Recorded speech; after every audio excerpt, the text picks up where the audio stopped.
Audience au Conseil économique et social où Paul Biya-Oguemba, le maître de séance, a reçu tour à tour hier le nouveau président du syndicat autonome des taximans du Gabon et celui du Conseil économique, social et régional de l'Île-de-France. Le compte rendu avec Idriss Mungala et Frédéric Alogo-Issessa.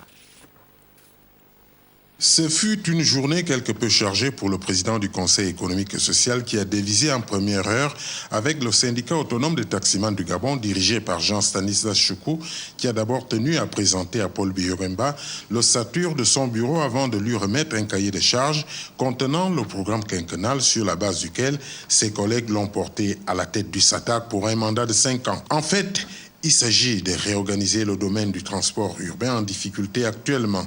Le SATAG est venu solliciter le soutien du CES, qui est le reflet réel de sa société gabonaise de par sa composition.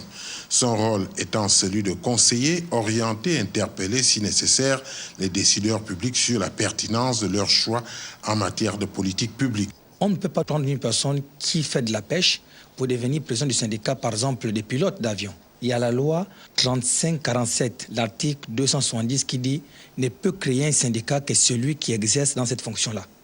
Et moi, j'ai 15 ans de service de taxi. Donc, j'ai suffisamment d'expérience et je sors même d'une école de formation d'un recyclage des taximans professionnels. En deuxième heure, Paul Biya-Oguemba a reçu en audience le président du Conseil économique et social environnemental de la région de l'Île-de-France en séjour au Gabon. En France, actuellement, nous sommes dans des dossiers très importants sur le Grand Paris et sur le transport, le développement du transport. Ce sont les deux gros dossiers les plus importants. Et effectivement, le président est toujours très intéressé de voir l'avancement de nos travaux. Et puis, on essaie d'échanger le plus possible. Et j'espère que demain, nous pourrons également remettre ces dossiers ici pour que vous puissiez avoir un développement aussi dans les questions routières.